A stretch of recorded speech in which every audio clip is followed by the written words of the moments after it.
मैं आज 71वीं BPSC mains के लिए 71 बीपीएससी मेंस के लिए पॉलिटी के एक टॉपिक पे चर्चा करूंगा। वो टॉपिक है प्रस्तावना, प्रियम्बल। तो प्रियम्बल पे हम चर्चा करें उससे पहले हम देखते हैं कि प्रियम्बल से अब तक जो प्रश्न पूछे गए हैं बीपीएससी के मेंस में। पहला प्रश्न ऊपर लिखा है, बताइए कि किस प्रकार भारतीय संविधान की प्रस्तावना संविधान के उद्देश्यों की कार्य योजना प्रस्तुत करती है। Explain how preamble of Indian constitution provides a blueprint about the goals of the constitution. अगला है, भारतीय संविधान अपनी प्रस्तावना में भारत को एक समाजवादी, धर्मनिरपेक्ष, लोकतांत्रिक गणराज्य घोषित करता है और इसको इन्वर्टेड कॉमा में बंद किया गया है। इस घोषणा को क्रियान्वित करने के लिए कौन से संवैधानिक उपबंध दिए गए हैं? कौन से संवैधानिक उपबंध दिए गए हैं? पहला क्वेश्चन है कि किस प्रकार भारतीय संविधान की प्रस्तावना संविधान के उद्देश्यों की कार्य योजना प्रस्तुत करती है, यानी संविधान के जो उद्देश्य हैं उसकी कार्य योजना को कैसे प्रस्तुत करती है, इस पे है। और दूसरा है कि कौन से संवैधानिक उपबंध है जो भारतीय संविधान की प्रस्तावना में वर्णित समाजवादी, धर्मनिरपेक्ष, लोकतांत्रिक गणराज्य के बारे में उपबंध करता बताता है। The Indian constitution populates in its preamble the India shall be a socialist, secular, democratic republic. What are the constitutional provisions to enforce this declaration? अगला क्वेश्चन है, भारतीय संविधान की प्रस्तावना की प्रकृति एवं महत्व का मूल्यांकन करें। प्रस्तावना की प्रकृति एवं महत्व का मूल्यांकन करें। अगला क्वेश्चन है, भारत के संविधान की उद्देशिका में प्रतिष्ठित दर्शन के औचित्य एवं महत्व का परीक्षण कीजिए। दर्शन के, फिलॉसफी के औचित्य एवं महत्व का परीक्षण कीजिए। तो ये बीपीएससी के द्वारा अब तक जो प्रश्न पूछे गए हैं प्रियम्बल से उसको हमने लिखा है। जो आपका सबसे ऊपर वाला प्रश्न है वो 69 बीपीएससी में शॉर्ट आंसर के रूप में पूछा गया। क्वेश्चन तो इतना बड़ा है लेकिन ये पूछा गया है शॉर्ट आंसर के रूप में 69 बीपीएससी में। तो इस बार के लिहाज से, जैसा कि हमने पहले भी आपको महत्वपूर्ण टॉपिक जो पॉलिटिक्स से महत्वपूर्ण टॉपिक बन रहे हैं 71 बीपीएससी में, उसके लिए हमने एक लिस्ट आपको पिछले एक वीडियो में प्रोवाइड कराया है और उसमें प्रियम्बल यानी प्रस्तावना भी एक महत्वपूर्ण टॉपिक के रूप में है। और 69 में शॉर्ट के रूप में चूंकि ये क्वेश्चन पूछा गया था, तो अभी 71 में मुझे लगता है कि लॉन्ग के रूप में इसकी संभावना बनती है। तो आप चाहें तो इसका स्क्रीनशॉट ले लीजिए, फिर मैं आता हूं प्रस्तावना के ऊपर।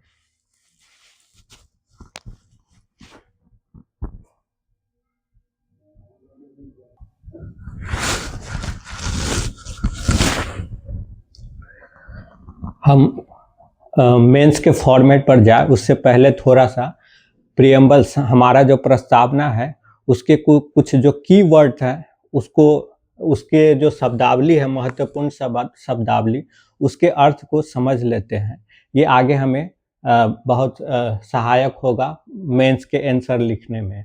तो आइए देखते हैं। पहला है, हम भारत के लोग, यानी पहली बात लिखी गई है हम भारत के लोग, यानी कि आगे की जो बातें की जा रही है वो सब किसके द्वारा की जा रही है? हम भारत के लोग, यानी भारत के लोगों के द्वारा। इसके आगे जो भी बातें कही गई है वो किसके द्वारा कही गई है? भारत के लोगों के द्वारा। तो भारत के लोग क्या कह रहे हैं? भारत के लोग कह रहे हैं भारत को एक संपूर्ण प्रभुत्व संपन्न, समाजवादी, पंथ निरपेक्ष, लोकतंत्रात्मक गणराज्य बनाने के लिए, यानी कि भारत के लोग कह रहे हैं कि भारत को हम किस तरह का भारत बनाएंगे। तो किस तरह का भारत बनाएंगे? वो कह रहे हैं संपूर्ण प्रभुत्व संपन्न होगा, समाजवादी होगा, पंथ निरपेक्ष होगा और लोकतंत्रात्मक गणराज्य होगा। भारत यानी भारतीय राज्य की प्रकृति इसी तरह की होगी। आगे वो कहते हैं कि तथा उसके समस्त नागरिकों को, और जो भारत राज्य है उसके समस्त नागरिकों को, आप एक चीज समझे कि राज्य से यहाँ तात्पर्य देश भारत से है, न कि किसी बिहार, उत्तर प्रदेश, तमिलनाडु, केरल, महाराष्ट्र से है। यहाँ राज्य से तात्पर्य भारत देश से है, भारत राष्ट्र से, भारत देश से है। क्योंकि राज्य होने के लिए 4 चीजों की आवश्यकता होती है। एक तो उसका जनसंख्या होना चाहिए, पॉपुलेशन, जनसंख्या हो, उसका एक फिक्स एरिया हो, निश्चित भूभाग हो,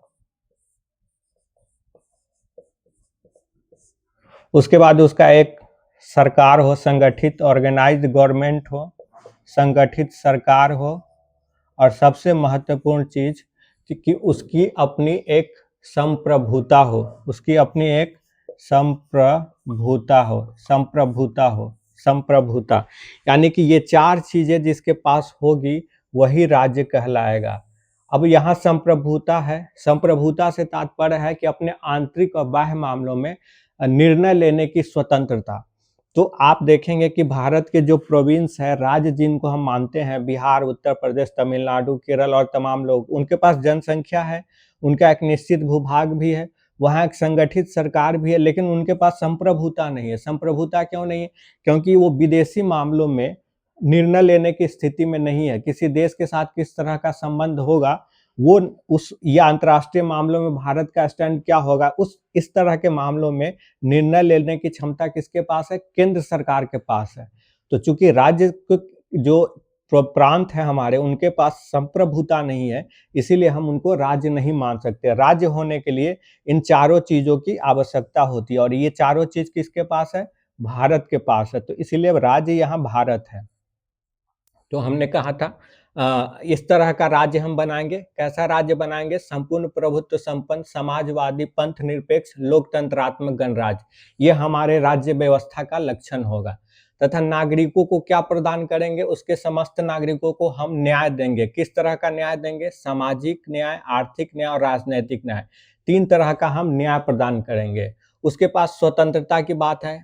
किस तरह की स्वतंत्रता होगी? विचार की स्वतंत्रता होगी, अभिव्यक्ति की स्वतंत्रता होगी, विश्वास की स्वतंत्रता होगी, धर्म की स्वतंत्रता होगी और उपासना की स्वतंत्रता होगी। यानी ये स्वतंत्रता हो गया, ये न्याय हो गया, और समानता या समता प्राप्त उपलब्ध होगा भारत के लोगों को। तो किस तरह का समता होगा? प्रतिष्ठा और अवसर की समता, ये होगा। आगे लिखता है कि तथा उन सब में, भारत के लोगों में के बीच व्यक्ति की गरिमा, राष्ट्र की एकता और अखंडता सुनिश्चित करने वाले बंधुता बढ़ाने के लिए, यानी कि भारत के लोगों में एक बंधुता, भाईचारे की भावना का विकास किया जाएगा, भाईचारा को बढ़ावा दिया जाएगा। और उस भाईचारे का उद्देश्य क्या होगा? उस भाईचारे का उद्देश्य होगा व्यक्ति की गरिमा को सुनिश्चित करना और राष्ट्र की एकता और अखंडता को सुनिश्चित करना। इस जो हम भारत के लोगों के बीच बंधुता यानी भाईचारा की भावना का विकास करेंगे, उसका उद्देश्य क्या होगा? उसका उद्देश्य होगा व्यक्ति की गरिमा को सुनिश्चित करना और राष्ट्र की एकता और अखंडता को सुनिश्चित करना। आगे लिखा है, दृढ़ संकल्प होकर अपनी इस संविधान सभा में, यानी भारत के जो लोग हैं वो कह रहे हैं कि हम दृढ़ संकल्प होकर अपनी इस संविधान सभा में आज तारीख 26 नवंबर 1949 ईस्वी को एतद द्वारा इस संविधान को अंगीकृत, अधिनियमित और आत्मार्पित करते हैं। तो ये भारत के संविधान की प्रस्तावना है, जिसमें भारत के लोग इस तरह की बात करते हैं अपने ही देश के लिए, अपने लिए। अब हम मेंस वाले फॉर्मेट पर आते हैं। अब नहीं, सबसे पहले हम इसके कुछ कीवर्ड को समझ लेते हैं, फिर अब मेंस वाले फॉर्मेट पे आएंगे। तो इसके कुछ कीवर्ड है। एक यहाँ है संपूर्ण प्रभुत्व संपन्न। अब संपूर्ण प्रभुत्व संपन्न हमने आपको बताया, इसका मतलब होता है कि कोई देश अपने आंतरिक और बाहरी मामलों में निर्णय लेने के लिए स्वतंत्र होता है। वो किसी दूसरे देश के दबाव में इस तरह का निर्णय नहीं लेता, या कोई दूसरा देश उसके आंतरिक या बाह्य मामलों में किसी तरह का हस्तक्षेप नहीं कर सकता। तो ये संपूर्ण प्रभुत्व संपन्न हो गया। समाजवादी हो गया। अब देखिए, वैश्विक स्तर पे समाजवाद 2 तरह का है। समाजवाद 2 तरह का होता है। एक होता है लोकतांत्रिक, एक होता है साम्यवादी समाजवाद। और दूसरा होता है लोकतांत्रिक समाजवाद। लोकतांत्रिक समाजवाद, तो भारत में जो समाजवाद को अपनाया गया है वह है लोकतांत्रिक समाजवाद, यानी देश के भीतर जो संसाधन है या उत्पादन और वितरण के जो साधन है उस पे राज्य का भी अधिकार होगा और निजी क्षेत्र का, निजी व्यक्ति का भी अधिकार होगा।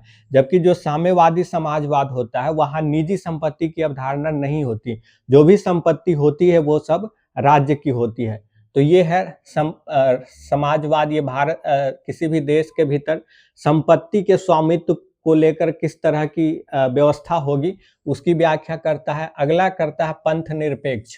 पंथ निरपेक्ष, आप जानते हैं भारत के संविधान में ये दोनों ही शब्द समाजवादी और पंथ निरपेक्ष 42वें संविधान संशोधन के द्वारा 1976 में जोड़ा गया था, 42वें संविधान संशोधन के द्वारा। हालांकि आप भारतीय संविधान के डीपीएसपी नीति निषेध तत्व वाले सेक्शन को देखेंगे तो वहां समाजवाद से जुड़े हुए तमाम किसी भी राज्य के समाजवादी होने के जो लक्षण होते हैं उन सारे प्रावधान आपको नीति निषेध तत्व वाले हिस्से में मिल जाएंगे। इसके अलावा पंथ निरपेक्ष क्या होता है, भारत के संविधान में जोड़ा गया। इसका अर्थ होता है कि राज्य का अपना कोई धर्म नहीं होगा, पहली बात। दूसरी बात कि राज्य धर्म के आधार पे अपने लोगों के साथ किसी भी व्यक्ति, अपने राज्य के भीतर के किसी व्यक्ति के साथ किसी प्रकार का भेदभाव नहीं करेगा। और इसकी तीसरी बात ये होती है कि धर्म भी राजनीति मामलों में हस्तक्षेप नहीं करेगा। तो ये हो गया आपका पंथ निरपेक्ष। उसके बाद है नागरिकों को सामाजिक, आर्थिक और राजनैतिक न्याय। सामाजिक न्याय का अर्थ क्या हुआ? सामाजिक न्याय का अर्थ हुआ कि देश के भीतर जाति, धर्म, लिंग, रंग, भाषा, इन आधारों पर किसी भी नागरिक के साथ कोई भेदभाव नहीं होगा। इन आधारों पे नागरिक के साथ कोई भेदभाव नहीं होगा। एक ये बात हो गई सामाजिक न्याय में। और सामाजिक न्याय में ही दूसरी बात ये होती है कि किसी भी विशेषाधिकार वर्ग की अनुपस्थिति होगी। एक विशेषाधिकार प्राप्त वर्ग की अनुपस्थिति होगी। विशेषाधिकार प्राप्त वर्ग, विशेषाधिकार प्राप्त वर्ग की अनुपस्थिति होगी, यानी कि राज्य के भीतर कोई ऐसा वर्ग नहीं होगा जिसको दूसरे की तुलना में बहुत अधिक, दूसरे की तुलना में उसको विशेषाधिकार प्राप्त हो। और तीसरा ये है कि सामाजिक न्याय का मतलब हुआ कि एससी, एसटी, ओबीसी, इस तरह के जो पिछड़े वर्ग है या जो महिला है, महिला, उसके उत्थान के लिए विशेष प्रावधान किए जाएंगे। एससी, एसटी, ओबीसी, महिला, इसके उत्थान के लिए विशेष प्रावधान किए जाएंगे। तो ये हो गया आपका सामाजिक न्याय। सामाजिक न्याय में ये तीन प्रमुख बातें आ गई। अब हम देखते हैं सामाजिक न्याय, आर्थिक न्याय। आर्थिक न्याय का क्या मतलब है? आर्थिक न्याय का मतलब है कि भारत के संदर्भ में आर्थिक न्याय का मतलब हुआ कि जो धन है धन राज्य के भीतर, उसके संकेंद्रण को रोका जाएगा, उसके केंद्रीकरण को रोका जाएगा। ऐसा नहीं हो कि एक ही या कुछ ही व्यक्ति के हाथों में राज्य की बहुत, देश के भीतर बहुत अधिक संपत्ति हो जाए। तो एक तो धन के संकेंद्रण को रोका जाएगा। दूसरा है कि गरीबी, बेरोजगारी जैसी समस्याओं के समाधान के लिए राज्य के द्वारा, राज्य के भीतर जो संसाधन है उसका उचित इस्तेमाल किया जाएगा। तो ये हो गया आपका आर्थिक न्याय। और इसके अलावा आपको राज्य जो है कल्याणकारी योजनाएं चलाएगी, कल्याणकारी योजना चलाएगी ताकि राज्य के भीतर जो आर्थिक आधार की असमानता है उसको कम किया जा सके। तो ये तीन बातें आपको आर्थिक न्याय में लिखनी है। उसके बाद हो गया राजनैतिक न्याय। राजनैतिक न्याय का अर्थ हो गया कि जो राजनीतिक कार्यालय, राजनीतिक संस्थान या कार्यालय है वहां पे सभी, वो उसके दरवाजे सभी के लिए खुले होंगे। यानी कि किसी के साथ वहां प्रवेश में जाति, धर्म, भाषा, लिंग, इसके आधार पर भेदभाव नहीं किया जाएगा। और राज्य का प्रमुख बनने का अधिकार सभी को होगा। राजनीतिक कार्यालयों में प्रवेश, पद ग्रहण करने का अधिकार सभी के पास होगा। आगे है विचार, अभिव्यक्ति, विश्वास, धर्म और उपासना की स्वतंत्रता। तो ये आपका 1, 2, 3, 4, 5 प्रकार की स्वतंत्रता, 3 प्रकार की न्याय और 5 प्रकार की स्वतंत्रता लोगों की होगी। एंड विचार, आपके पास अलग अलग तरह के विचार दिमाग में हो सकते हैं और ये विचार रखने का आपको अधिकार है। दूसरा अभिव्यक्ति, जो विचार आपके दिमाग में है उसको अभिव्यक्त करने का आपको अधिकार है। विश्वास, विश्वास की स्वतंत्रता होगी, अलग अलग चीजों को लेकर, अवधारणा को लेकर, जैसे कोई नास्तिक होता है, कोई आस्तिक होता है, किसी को ईश्वर में विश्वास होता है, किसी को विश्वास नहीं होता है, तो इस तरह के विश्वास की स्वतंत्रता होगी। धर्म की स्वतंत्रता, किसी भी धर्म को मानने, उसका आचरण और व्यवहार करने की स्वतंत्रता होगी। उपासना करने की स्वतंत्रता होगी। तो ये हो गया स्वतंत्रता। उसके बाद है प्रतिष्ठा और अवसर की समता। प्रतिष्ठा और अवसर की समता, प्रतिष्ठा और अवसर की समता का मतलब ये हुआ कि भारत के भीतर जो भी लोग हैं उन सब के गरिमा का सम्मान किया जाएगा। उसके साथ किसी भी आधार पे, चाहे वो जाति हो, धर्म हो, लिंग हो, नस्ल हो, भाषा हो, इसके आधार पे किसी तरह का कोई भेदभाव नहीं होगा और उनके डिग्निटी, गरिमा का सम्मान किया जाएगा। सिर्फ इस आधार पे कि वो मानव है या भारत के नागरिक है। मानव या भारत के नागरिक होने के नाम पर ही उसके साथ समान, उसके साथ उसका सम्मान किया जाएगा और उसके साथ को किसी प्रकार का भेदभाव नहीं होगा कि वो कौन किस जाति का है, कौन किस धर्म का, इस तरह का कोई भेदभाव नहीं होगा। सिर्फ ये माना जाएगा कि वो मानव है या भारत का नागरिक है और इस नाते उनको पूरा सम्मान प्राप्त होगा। दूसरा आगे लिखा गया है व्यक्ति की गरिमा और प्रतिष्ठा और अवसर की समानता। तो ये प्रतिष्ठा हो गया और अवसर की समानता, यानी कि हर व्यक्ति को अपने व्यक्तित्व का विकास करने, अपने जीवन को बेहतर बनाने के लिए अवसर की समानता प्राप्त होगी। हर व्यक्ति को अपने व्यक्तित्व का विकास करने के लिए और अपने जीवन को बेहतर बनाने के लिए अवसर की समता प्राप्त होगी। अब आगे है व्यक्ति की गरिमा और राष्ट्र की एकता और अखंडता सुनिश्चित करने वाली बंधुता बढ़ाने के लिए। तो ये बंधुता सुनिश्चित किया जाएगा भारत के लोगों के बीच में, और ये जो बंधुता, भाईचारे की भावना को सुनिश्चित किया जाएगा, बढ़ावा दिया जाएगा। उसका उद्देश्य क्या होगा? उसका उद्देश्य 2 होगा। एक तो व्यक्ति की गरिमा का ख्याल करना, व्यक्ति की गरिमा का सम्मान करना, और दूसरा होगा राष्ट्र की एकता और अखंडता को सुनिश्चित करना। बंधुता बढ़ाने का 2 उद्देश्य होगा, एक व्यक्ति की गरिमा को सुनिश्चित करना और दूसरा राष्ट्र की एकता और अखंडता को सुनिश्चित करना। आगे है दृढ़ संकल्प होकर अपने इस संविधान सभा में आज तारीख 26 नवंबर 1949 को एतद द्वारा इस संविधान को अंगीकृत, अधिनियमित और आत्मार्पित करते हैं। तो ये तारीख भी दी गई है जिस दिन इस संविधान को भारत के लोगों ने अपनाया। वो अपनाया कब? 26 नवंबर 1949 को। और लागू कब हुआ? ये 26 जनवरी 1950 को लागू हो गया। 26 जनवरी 1950 को लागू हुआ। तो भारतीय संविधान के प्रस्तावना के जो कुछ महत्वपूर्ण शब्दावली है, कीवर्ड है, उसको हमने देखा। और अब हम उस फॉर्मेट पे आते हैं जिस फॉर्मेट के तहत हम प्रस्तावना को मेंस के दृष्टिकोण से समझेंगे।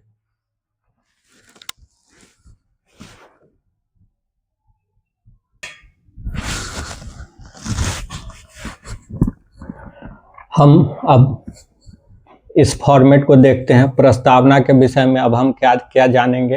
पहले ये जानेंगे कि प्रस्तावना है क्या, प्रस्तावना किसको कहते हैं। दूसरा, हम प्रस्तावना के इतिहास को जानेंगे कि कैसे प्रस्तावना बना, कैसे तैयार हुआ, उसको जानेंगे। तीसरा, हम प्रस्तावना में जो बातें दी गई है उससे क्या प्रमुख जानकारियां हमें प्राप्त होती हैं, कौन सी प्रमुख बातें हैं प्रस्तावना की, उसको जानेंगे।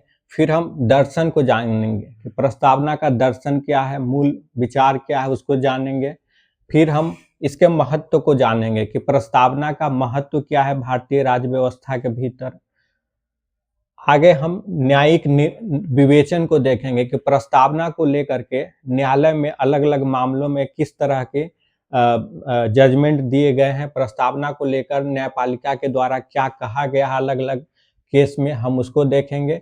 फिर हम संवैधानिक उपबंध को देखेंगे कि संविधान प्रस्तावना में जो बातें कही गई है उसको लागू करने के लिए संविधान के भीतर किस तरह के उपबंध या व्यवस्था किए गए हैं। तो इन सारे पहलू को हम देखेंगे।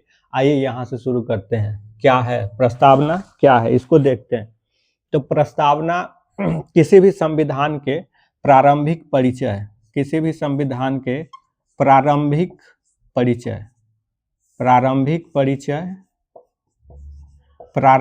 परिचय को ही हम प्रस्तावना कहते हैं। प्रारंभिक परिचय को ही हम प्रस्तावना कहते हैं। यानी कि प्रस्तावना क्या है, ये हमें किसी भी संविधान के जो उपबंध होते हैं, संविधान के भीतर क्या बातें कही गई है उसका एक संक्षिप्त जानकारी प्रारंभिक परिचय के रूप में हमारे सामने आता है। तो प्रस्तावना क्या है, प्रस्तावना किसी भी संविधान का एक प्रारंभिक परिचय है जो संक्षेप में उस संविधान के उद्देश्य, उसके उपबंध, उसके आदर्श, इन सारी बातों का हमें जानकारी देता है। इसके अलावा प्रारंभिक परिचय तो है ही, इसके अलावा आप कुछ स्टेटमेंट को भी लिखेंगे कि जब आप प्रस्तावना की भूमिका लिखेंगे तो प्रारंभिक परिचय है। इसके साथ ही आप कुछ, जैसे एक संविधान सभा के सदस्य थे ठाकुर दास भार्गव, इन्होंने प्रस्तावना के बारे में क्या कहा, किस रूप में इन्होंने प्रस्तावना को परिभाषित किया। इन्होंने कहा कि संविधान की, भारतीय संविधान की प्रस्तावना संविधान की आत्मा और कुंजी है, आत्मा और कुंजी है। ठाकुर दास भार्गव जो कि संविधान सभा के सदस्य थे, इन्होंने कहा कि भारतीय संविधान की प्रस्तावना भारतीय संविधान की आत्मा और कुंजी है। इसके अलावा एक और विद्वान है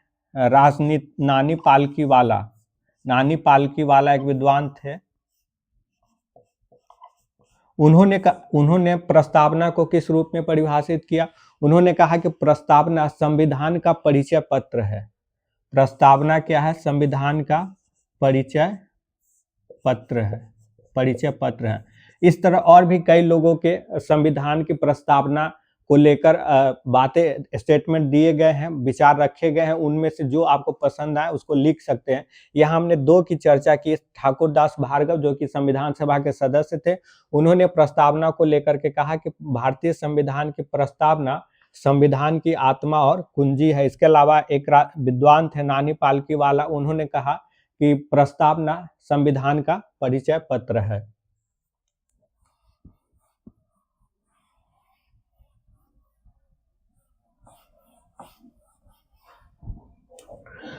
इतिहास, थोड़ा हम इसके इतिहास को देखते हैं। तो आप जानते हैं कि भारतीय संविधान सभा के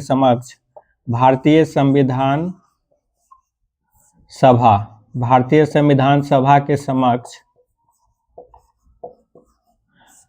जवाहरलाल नेहरू जी के द्वारा एक उद्देश्य प्रस्ताव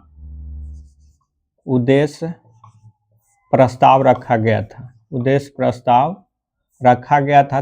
13 दिसंबर 1946 को जवाहरलाल नेहरू जी के द्वारा भारतीय संविधान सभा के समक्ष एक उद्देश्य प्रस्ताव को रखा गया। इसी उद्देश्य प्रस्ताव के आधार पे भारतीय संविधान की प्रस्तावना का निर्माण हुआ। तो ये इसका एक हिस्ट्री है। और भारतीय संविधान की प्रस्तावना को भारत का संविधान लागू होने के बाद 1942 में 42वां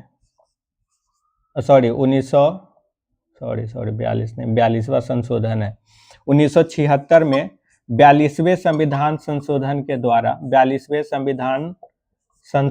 के माध्यम से भारतीय संविधान के प्रस्तावना में संशोधन किया गया और कुछ नई चीजों को शामिल किया गया। 42वें संविधान संशोधन के द्वारा आप जानते हैं कि समाजवादी शब्द को जोड़ा गया, समाजवादी। इसके अलावा पंथ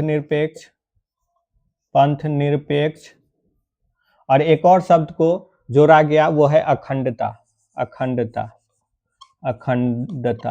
ये तीन शब्द को प्रस्तावना में 1976 में 42वें संशोधन के द्वारा जोड़ा गया था। तो ये रहा संविधान के जो प्रस्तावना है उसका कुछ इतिहास।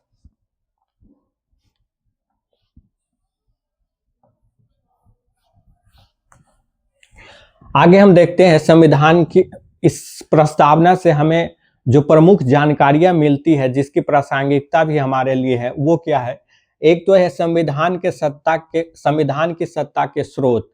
प्रस्तावना जो है हमें ये बताता है कि भारतीय संविधान को जो शक्ति प्राप्त है, जो अधिकार प्राप्त है, और जिस शक्ति और अधिकार के माध्यम से ही देश चल रहा है, तो संविधान की जो सत्ता है या अधिकार है, उसका स्रोत क्या है? तो भारतीय संविधान का प्रस्तावना ये बताता है कि इसका स्रोत है भारत के लोग। इसका स्रोत क्या है? भारत के लोग। भारत के लोग। और ये बातें इतने स्पष्ट रूप से संविधान में कहीं और नहीं लिखा गया है जितना स्पष्ट रूप से प्रस्तावना में लिखा गया है कि भारतीय संविधान के माध्यम से जिन लोगों को सत्ता या अधिकार प्राप्त होता है, उन सब का स्रोत क्या है? उन सब का स्रोत है भारत के लोग, क्योंकि प्रस्तावना के शुरू में ही लिखा गया है, हम भारत के लोग, भारत को एक संपूर्ण, इस तरह आपने देखा। आगे है राज्य की प्रकृति या शासन के उद्देश्य। शासन के उद्देश्य नहीं होगा, शासन के स्वरूप। राज्य की प्रकृति या शासन के स्वरूप। भारतीय संविधान का प्रस्तावना हमें यह भी बताता है कि भारतीय जो राज्य है उसकी प्रकृति कैसी होगी, या वहां जो शासन होगा उसका स्वरूप कैसा होगा। तो क्या कहता है? वो कहता है समाजवादी। हमने आपको पहले बताया समाजवादी होगा, समाजवादी, पंथ निरपेक्ष,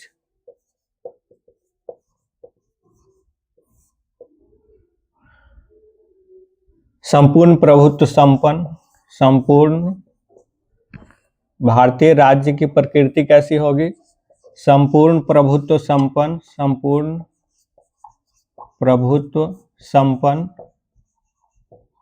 संपूर्ण प्रभुत्व संपन्न होगा, समाजवादी होगा, पंथ निरपेक्ष होगा और लोकतंत्रात्मक गणराज्य होगा।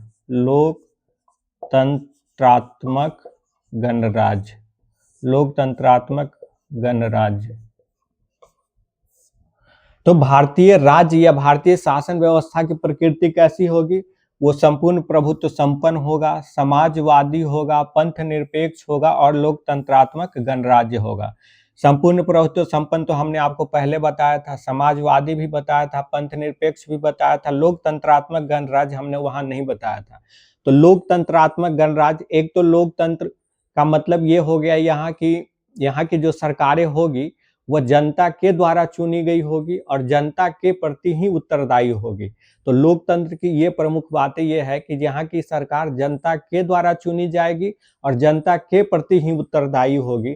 दूसरा, यहाँ लोकतंत्रात्मक गणराज्य की बात है। गणराज्य, तो दुनिया में गणराज्य दो तरह के होते हैं। एक होते हैं लोकतंत्रात्मक गणराज्य, दुनिया में दो तरह के होते हैं। एक होते हैं जहां राजतंत्र होता है, राजतंत्र वाली व्यवस्था होता है, यानी कि इस राजतंत्र वाली जो व्यवस्था है, यहाँ लोकतंत्र तो होता है लेकिन जो राज्य का प्रमुख होता है, यानी राज्य का जो प्रमुख होता है, राज्य का प्रमुख,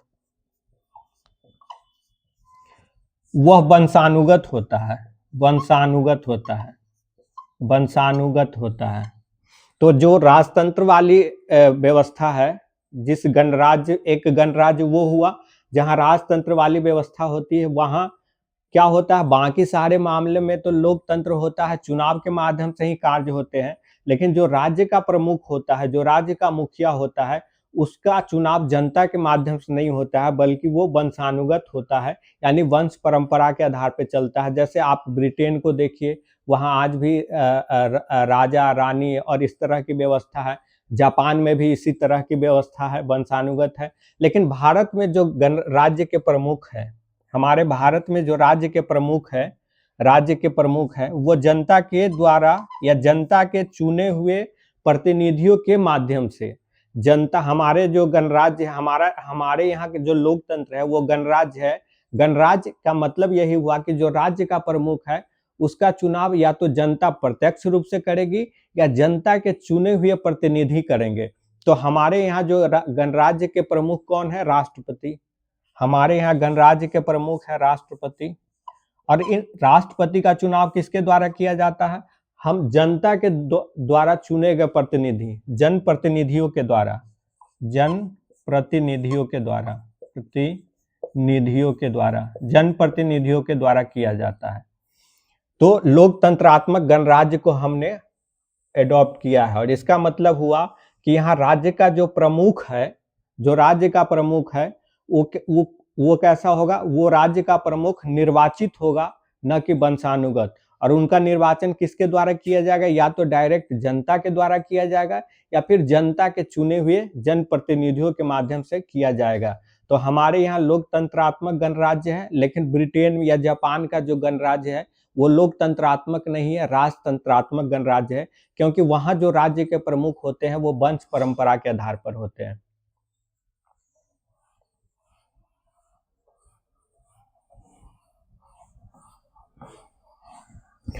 अब हम देखते हैं राज्य की प्रकृति हमने देख लिया। अब राज्य अथवा शासन का उद्देश्य क्या है। जो राज्य है उसकी प्रकृति या शासन के स्वरूप को हमने देख लिया। अब उसका उद्देश्य क्या है, उसका जो उद्देश्य है वो है न्याय।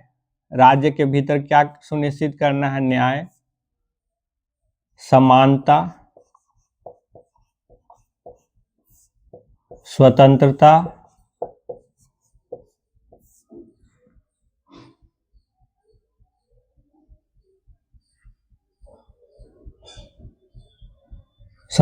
स्वतंत्रता, बंधुत्व,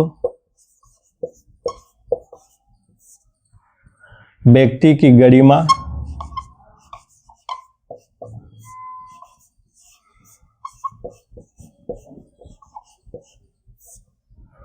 व्यक्ति की गरिमा, राष्ट्र की एकता, अखंडता, राष्ट्र की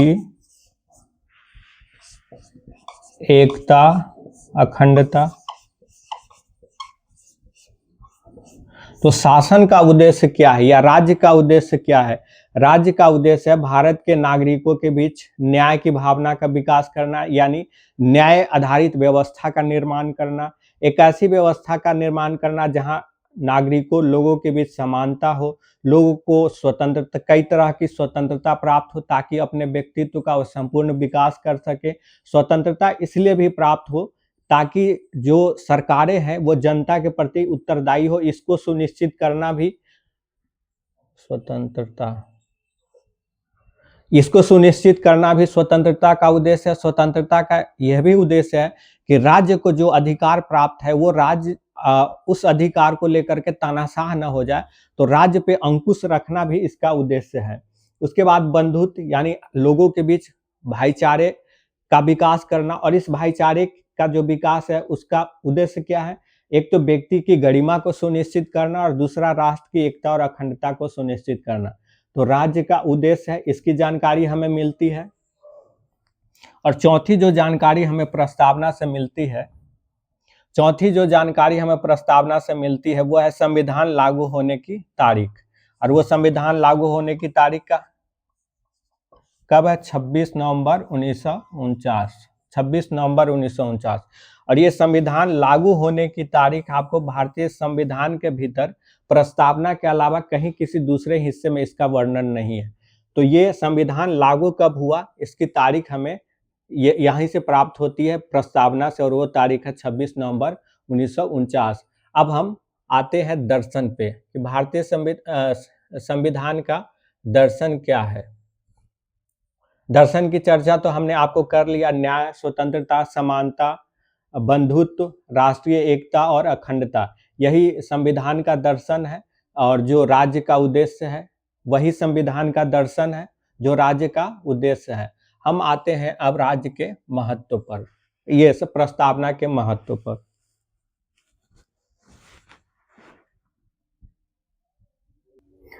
महत्व को हम देखते हैं, और महत्व में पहले हमने आपको जो 4 प्रमुख जानकारियां दी हैं कि प्रस्तावना से हमें क्या जानकारी मिलती है, उसमें हमने आपको बताया था कि ये प्रस्तावना जो है वो ये राज्य की प्रकृति का उल्लेख करता है या शासन के उद्देश्य का उल्लेख करता है। उसके बाद आपके राज्य की प्रकृति, राज्य के उद्देश्य और संविधान लागू होने की तारीख और सत्ता का स्रोत, ये 4 बातें हमने आपको बताई थी। वो 4 बातें भी भारतीय संविधान प्रस्तावना के महत्व को स्थापित करता है।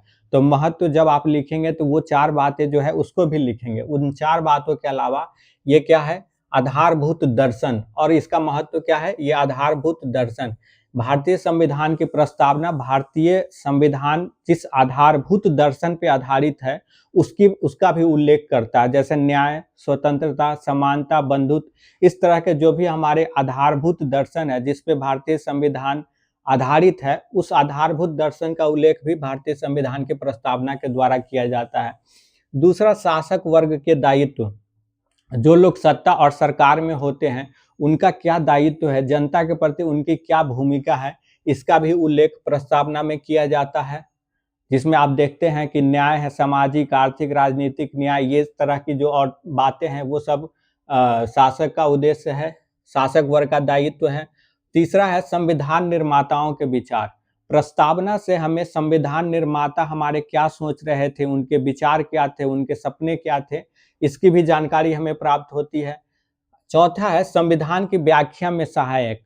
एक महत्वपूर्ण है कि संविधान के जब किसी भी उपबंध को लेकर के विवाद उत्पन्न होता है या उसकी स्पष्ट समझ नहीं हो पाती है, तब सुप्रीम कोर्ट के द्वारा भी संविधान की जो उपबंध है उसकी व्याख्या करने के लिए प्रस्तावना को देखा जाता है और प्रस्तावना के आधार पर यह देखने की कोशिश होती है कि इस उपबंध का आखिर उद्देश्य हो क्या सकता है।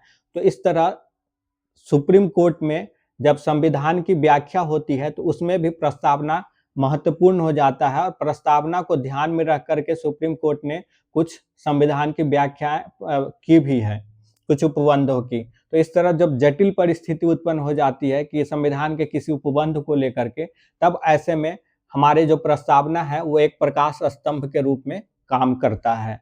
अगला है संविधान की संक्षिप्त जानकारी।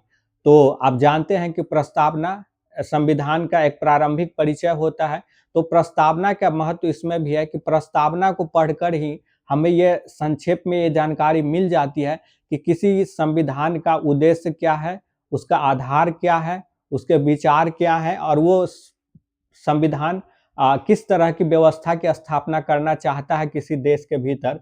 तो ये संविधान की जो प्रस्तावना है उसके द्वारा भी हमें संक्षेप जानकारी मिल जाती है। तो हमने संविधान के दर्शन, संविधान के महत्व को पढ़ लिया। अब हम कुछ न्यायिक विवेचन को देखते हैं। प्रस्तावना को लेकर सुप्रीम कोर्ट के द्वारा अलग अलग समय में क्या जजमेंट दिया गया है और क्या कहा गया है उसको हम देखते हैं। तो सबसे पहले 1950 में गोपालनवाद में सुप्रीम कोर्ट ने क्या कहा था? गोपालनवाद में सुप्रीम कोर्ट ने कहा था कि प्रस्तावना न्यायालय द्वारा प्रवर्तनीय नहीं है,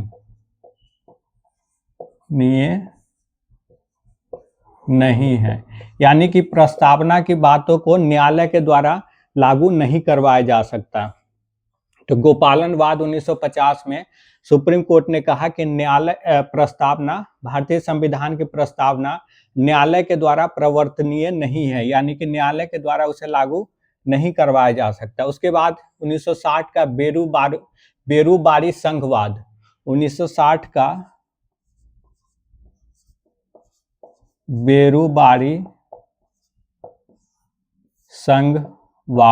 बेरूबारी संघवाद। इस केस में सुप्रीम कोर्ट ने क्या कहा? इस केस में सुप्रीम कोर्ट ने कहा कि प्रस्तावना संविधान का हिस्सा नहीं है, प्रस्तावना संविधान का अंग नहीं है, प्रस्तावना संविधान का अंग नहीं है, प्रस्तावना संविधान का अंग नहीं है। इस केस में 1960 का जो बेरूबारू केस था उसमें सुप्रीम कोर्ट ने क्या कहा? प्रस्तावना संविधान का अंग नहीं है। और 1973 का जो फेमस, बहुत ही चर्चित केशवानंद भारती केस है, 1973 का जो प्रसिद्ध केशवानंद भारती केस है, इस केशवानंद भारती केस में सुप्रीम कोर्ट ने क्या कहा? केशवानंद भारती केस में सुप्रीम कोर्ट ने 1960 में जो बेरूबारी संघ का मामला था सुप्रीम कोर्ट के द्वारा दिया गया, उस मामले, वो जो सुनवाई था सुप्रीम कोर्ट का जो फैसला था उसको केशवानंद भारती केस में पलट दिया गया। और केशवानंद भारती केस में कहा गया कि प्रस्तावना संविधान का अभिन्न हिस्सा है। प्रस्तावना संविधान का अभिन्न हिस्सा है, अभिन्न हिस्सा है। 1973 में केशवानंद भारती केस में सुप्रीम कोर्ट ने कहा कि प्रस्तावना संविधान का अभिन्न हिस्सा है। साथ ही सुप्रीम कोर्ट ने यह भी कहा कि चूंकि प्रस्तावना संविधान का अभिन्न हिस्सा है, इसलिए संसद प्रस्तावना में संशोधन कर सकती है। संसद प्रस्तावना में संशोधन कर सकती है। तो सुप्रीम कोर्ट ने केशवानंद भारती केस में पहले बात ये कहा कि प्रस्तावना संविधान का अभिन्न हिस्सा है। दूसरी बात उन्होंने ये कहा कि चूंकि प्रस्तावना संविधान का अभिन्न हिस्सा है, इसलिए संसद को प्रस्तावना में संशोधन करने का अधिकार है। संसद प्रस्तावना में संशोधन कर सकती है। लेकिन तीसरी बात जो उन्होंने कहा वो कहा कि संसद प्रस्तावना में संशोधन तो कर सकती है, लेकिन प्रस्तावना के उन हिस्सों में संशोधन नहीं कर सकती। प्रस्तावना के उन हिस्सों में संशोधन नहीं कर सकती जो मूल ढांचा का अंग है। उन हिस्सों में संशोधन नहीं कर सकती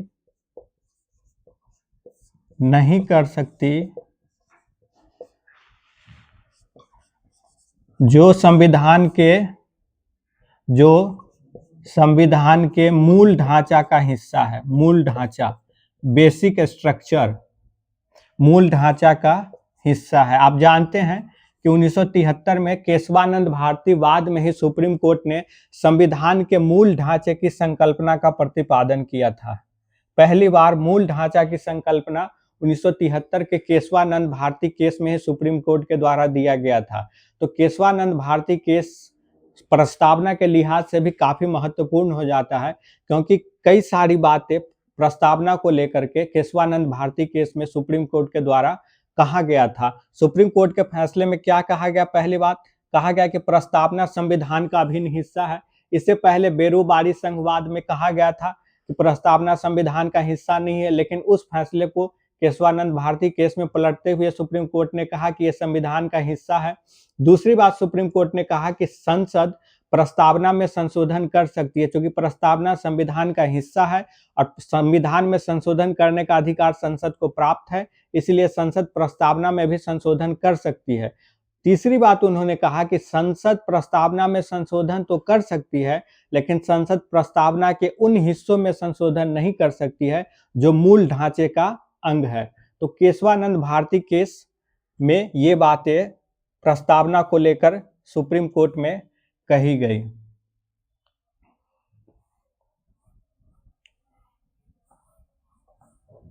अब एक और फेमस केस है 1994 का, यह है S R Bommai case. S R Bommai case, बोमईवाद, एसआर बोमईवाद 1994 का। इस केस की सुनवाई करते हुए जो जज इस केस की सुनवाई कर रहे थे, उन जजों में एक थे रामास्वामी थे। रामास्वामी ने कहा कि प्रस्तावना संविधान का अभिन्न हिस्सा है, यानी कि केशवानंद भारती केस में जो बातें कही गई थी उसी बात को एसआर बोमई केस में जस्टिस रामास्वामी ने दोहराते हुए कहा कि प्रस्तावना संविधान का अभिन्न हिस्सा है। इसके अलावा उन्होंने कुछ और बातें गिनाई जिसको कहा कि ये मूल ढांचे का हिस्सा है। जैसे उन्होंने कहा कि पंथ निरपेक्षता, समाजवाद, एकता, अखंडता, इस लोकतांत्रिक स्वरूप, इस तरह के जो प्रस्तावना के इस तरह के जो शब्द हैं या जो हिस्सा है वो मूल ढांचा का हिस्सा है, मूल ढांचा का हिस्सा है। तो इस तरह एसआर बोमई केस में जस्टिस रामास्वामी ने कहा कि प्रस्तावना संविधान का हिस्सा है और प्रस्तावना के कुछ बातें जिसको उन्होंने उस समय गिनाया, जैसे पंथ निरपेक्षता, समाजवाद, लोकतांत्रिक स्वरूप, इस तरह की जो बातें उन्होंने गिनाई उसके विषय में उन्होंने कहा कि ये मूल ढांचा का हिस्सा है। आगे एक और केस आता है 1995 में, LIC ऑफ इंडिया बाद। इस LIC ऑफ इंडिया बाद में भी सुप्रीम कोर्ट के द्वारा 1973 के जो केशवानंद भारती केस था उसी को दोहराया गया, और LIC ऑफ इंडिया बाद में भी सुप्रीम कोर्ट ने यही बात कही कि प्रस्तावना संविधान का अभिन्न हिस्सा है। तो ये सुप्रीम कोर्ट का न्यायिक विवेचन रहा। अब 64th BPSC में 64वीं BPSC में कुछ संवैधानिक उपबंध पूछे गए थे। पूछा गया था कि समाजवाद, पंथ निरपेक्षता, लोकतांत्रिक गणराज्य, इस तरह की जो बातें प्रस्तावना में कही गई है उसको लागू करने के लिए संविधान के भीतर किस तरह के प्रावधान या उपबंध किए गए हैं। तो हम उसी को देखते हैं। अब हम पहले देखते हैं समाजवाद जो है उसको लागू करने के लिए संविधान में किस तरह की व्यवस्था की गई है। तो आप देखेंगे भारतीय संविधान का जो नीति निर्देशक तत्व वाला हिस्सा है, नीति निर्देशक तत्व,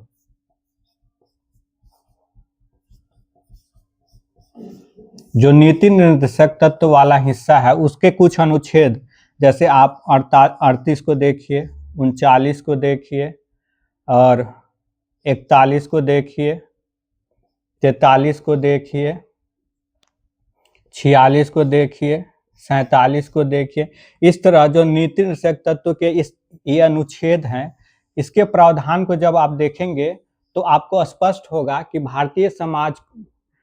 भारत में समाजवादी व्यवस्था को लागू करने के लिए उपबंध किए गए हैं। इसलिए ये कहा जाता है कि जब 1976 में 42वें संविधान संशोधन के द्वारा प्रस्तावना में समाजवादी शब्द जोड़ा गया, उसके पहले भी भारत एक समाजवादी राज्य था ही, क्योंकि नीति निर्देशक तत्व के जो प्रावधान है वो भारत के समाजवादी राज्य होने को ही परिभाषित करता है और स्पष्ट करता है।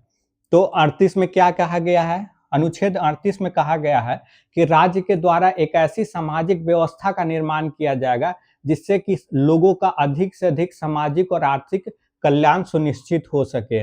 अनुच्छेद 39 में आप जानते हैं कई तरह के प्रावधान है। अनुच्छेद 39 में कहा गया है कि धन का समान वितरण की बात कही गई है। अनुच्छेद 39 में कहा गया है कि समान कार्य के लिए समान वेतन प्राप्त होगा, चाहे पुरुष हो चाहे महिला हो। उसके अलावा जीविकोपार्जन का साधन सबको उपलब्ध होगा। इसके अलावा अनुच्छेद 39 में ही यह भी कहा गया है कि राज्य के भीतर जो संसाधन या धन है उसका नियंत्रण और उसका उपयोग सार्वजनिक हित में किया जाएगा। तो इस तरह 39 के प्रावधान है। इसी तरह 43 में कहा गया है, इस 41 में भी कहा गया है कि कुछ विशेष दशाओं में लोगों को काम, शिक्षा, लोक सहायता जैसे अधिकार प्राप्त होगी, यानी सरकार उसको कुछ खास स्थिति में कुछ खास लोगों के लिए काम की, रोजगार की व्यवस्था करेंगे, शिक्षा की व्यवस्था करेगी, और विभिन्न तरह के कल्याणकारी कार्य चलाए जाएंगे उनकी सहायता के लिए। 43 अनुच्छेद में कहा गया है कि कर्मकारों के लिए निर्वाह योग्य मजदूरी, यानी जो मजदूर है उनको इतनी मजदूरी दी जाएगी जिससे कि वो डिग्निटी और गरिमापूर्ण जीवन जी सके। तो ये अनुच्छेद 43 का प्रावधान है। इसी तरह 46 में दुर्वर्ग वर्ग, जो कमजोर समाज का जो कमजोर वर्ग है उसके उत्थान के लिए प्रावधान की बात कही गई है। 47 में पोषाहार स्तर को और जीवन स्तर को ऊंचा उठाने की बात कही गई है। तो इस तरह हम देखते हैं कि भारतीय संविधान में प्रस्तावना में जो समाजवादी शब्द लिखा गया है इसको लागू करने के लिए नीति निर्देशक तत्व वाले हिस्से में व्यापक प्रावधान किए गए हैं। ये अलग अलग अनुच्छेद हमने आपको बताया है। इसके अलावा एक और है पंथ निरपेक्षता। तो पंथ निरपेक्षता को लागू करने के लिए संविधान में किस तरह के प्रावधान हैं उसको देखते हैं। अब पंथ निरपेक्षता में तो पहला आपका अनुच्छेद 14 ही आ जाता है, जो कहता है विधि के समक्ष समता और विधि का समान संरक्षण, यानी कि जाति, धर्म, इस आधार पे किसी के साथ कोई भेदभाव नहीं होगा। उसी तरह 15 के प्रावधान भी जाति धर्म आधारित भेदभाव का विरोध करता है। 16 के प्रावधान अवसर की समानता, ये सब भी है। इसके अलावा आप जानते हैं कि धार्मिक स्वतंत्रता का अधिकार जो है वो अनुच्छेद 25, 26, 27, 28, 29, 30, ये सभी अनुच्छेद जो है ये भारत को धर्मनिरपेक्ष राज्य बनाने का प्रावधान करता है। 25, 26, 27, 28 ये पूरा धार्मिक स्वतंत्रता का अधिकार है। 25 में धार्मिक अंतःकरण की स्वतंत्रता है, 26 में धार्मिक कार्यों के प्रबंधन की स्वतंत्रता है। तो इस तरह से ये पंथ निरपेक्षता के प्रावधान जो है आपके अनुच्छेद 15, 16, 14, 25, 26, 27, 28 में किए गए हैं। इसके अलावा लोकतांत्रिक गणराज्य के लिए क्या प्रावधान है संविधान में? एक तो सबसे पहली बात हमने आपको बताया कि लोकतांत्रिक गणराज्य वो होता है जहां का राष्ट्र प्रमुख निर्वाचित होता है, न कि वंशानुगत होता है। तो हमारे यहाँ जो राष्ट्र प्रमुख है, राष्ट्रपति, उनके निर्वाचन के लिए भी कुछ प्रावधान किए गए हैं। उस प्रावधानों को देख करके भी हमें यह स्पष्ट होता है कि भारत में लोकतांत्रिक गणराज्य है। जैसे आप देखेंगे राष्ट्रपति के लिए अनुच्छेद 55 में निर्वाचन रीति का उल्लेख है। यानी निर्वाचन की जो प्रक्रिया है वो कैसे संपन्न होगी। आप जानते हैं कि एक निर्वाचक मंडल का गठन किया जाता है राष्ट्रपति के निर्वाचन के लिए, जिसमें लोकसभा, राज्यसभा और विधानसभा के निर्वाचित सदस्य शामिल होते हैं। और फिर आप ये भी जानते हैं कि ये जो लोकसभा है या विधानसभा है, इनके सदस्यों का चुनाव भी सीधे भारत की जनता के द्वारा किया जाता है। और इसके लिए अनुच्छेद 326 में भारत में वयस्क मताधिकार की व्यवस्था है। और ये वयस्क मताधिकार की व्यवस्था के तहत ही आम लोग जो है वो अपने जनप्रतिनिधि को चुनते हैं और फिर वही जनप्रतिनिधि राष्ट्रपति का निर्वाचन करते हैं। तो इस तरह हमने देखा कि लोकतांत्रिक गणराज्य है। इसके अलावा आप देखेंगे अनुच्छेद 58 को देखेंगे तो इसमें राष्ट्रपति के लिए योग्यता का उल्लेख है। राष्ट्रपति के पद के लिए योग्यता का उल्लेख है। यानी कि कौन कौन लोग राष्ट्रपति पद के लिए राष्ट्रपति बन सकते हैं, उनकी योग्यता का उल्लेख है। उन योग्यताओं को जब आप देखेंगे तो उसमें वही लिखा है कि वो भारत के नागरिक होने चाहिए। और इसमें कहीं भी नहीं कहा गया कि धर्म, जाति, फलाने धर्म या जाति, भाषा से हो। तो भारत का कोई भी नागरिक जो अनुच्छेद 58 में निर्धारित योग्यता को पूरा करता हो वो राष्ट्रपति बन सकता है। इसके अलावा आप अनुच्छेद 84 को देखिए। अनुच्छेद 84 में लोकसभा और राज्यसभा के अनुच्छेद 84 में किसके लिए? लोकसभा और राज्यसभा के सदस्य बनने के लिए योग्यता का उल्लेख है। अनुच्छेद 84 में किसकी योग्यता का उल्लेख है? लोकसभा और राज्यसभा का सदस्य बनने के लिए, यहाँ भी है कि भारत के नागरिक हो और इसके अलावा जो अन्य योग्यता है उसको पूरा करते हो। तो इस तरह हम देखते हैं कि भारतीय संविधान का जो अनुच्छेद 14 है, अनुच्छेद आपका 55 है, 58 है, 84 है, 326 है, इस तरह के जो तमाम अनुच्छेद है भारतीय संविधान को, कि वो भारत को एक लोकतांत्रिक गणराज्य घोषित करता है। तो ये हमने देखा कि भारतीय संविधान में भारत को समाजवाद, पंथ निरपेक्ष और लोकतांत्रिक गणराज्य बनाने के लिए भारतीय संविधान के भीतर किस तरह के प्रावधान किए गए हैं। आगे मैं प्रस्तावना से संबंधित मॉडल आंसर भी करवाऊंगा। और अगर आपको ये वीडियो पसंद आए तो सब्सक्राइब जरूर कीजिएगा, लाइक भी कीजिएगा।